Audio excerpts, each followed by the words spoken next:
খালিয়া গ্রামটি ঐতিহাসিকভাবে এক সময় সনাতন শিক্ষার একটি কেন্দ্র ছিল। এই অঞ্চলে হিন্দু সম্প্রদায়ের বহু বিধান ব্যক্তি, সমাজসেবী ও আধ্যাত্মিক গুরু বসবাস করতেন। মাদারীপুর জেলার খালিয়া রাজারাম ইনস্টিটিউটটি স্থানীয় জমিদার রাজা রামবাবুর নাম অনুসারে স্থাপিত হয়। এটি 1940 থেকে 50-এর দশকে একটি মিশনারি ও হিন্দু শিক্ষা কেন্দ্র হিসেবে পরিচিতি পায়। এখানে ধর্মীয় শিক্ষা ছাড়াও সাধারণ শিক্ষা, সংস্কৃতি, সঙ্গীত ও সাহিত্য চর্চা হতো। হিন্দু ছাত্রছাত্রীদের জন্য বিনামূল্যে শিক্ষা, সংস্কৃত ভাষার চর্চা, বৃন্দাবনী গান, কীর্তন, গীতা পাঠের চর্চা। তৎকালীন সময়ে আশেপাশের গ্রাম থেকে ছাত্ররা এখানে এসে পড়াশোনা করতেন।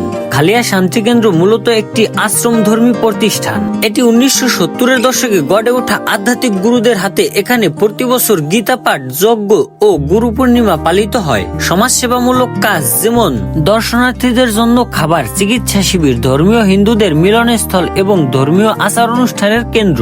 বাংলাদেশে হিন্দুরা যুগ যুগ ধরে সমাজ, সংস্কৃতি, শিক্ষা ও শিল্পকলায় অবদান রেখে আসছেন। রবীন্দ্রনাথ ঠাকুর, লালন সাঁই, উত্তম কুমার, কুমুদিনী বসু এসব বিখ্যাত মানুষদের অবদান বিশ্বজুড়ে পরিচিত। হিন্দু সম্প্রদায়ের মন্দির, পুকুর, শিক্ষা কেন্দ্র এবং দাতব্য প্রতিষ্ঠান দেশের সংস্কৃতি সাহিত্যের অংশ। খালিয়া গ্রাম রাজারাম ইনস্টিটিউট ও শান্তি কেন্দ্র শুধু একটি গ্রামের ইতিহাস নয়, এটি বাংলাদেশের হিন্দুদের শিক্ষা, ধর্ম, সংস্কৃতি ও আত্মার ধারাবাহিকতার পরিচয় বহন করে। আপনিও চাইলে আসতে পারেন মাদারীপুর জেলার খালিয়ার শান্তি কেন্দ্রে ও রাজারাম ইনস্টিটিউটে। তো আজকের ভিডিও এই পর্যন্তই, দেখা হবে পরবর্তী নতুন কোনো ভিডিওতে। ভিডিওটি ভালো লাগলে লাইক, কমেন্ট এবং শেয়ার করুন।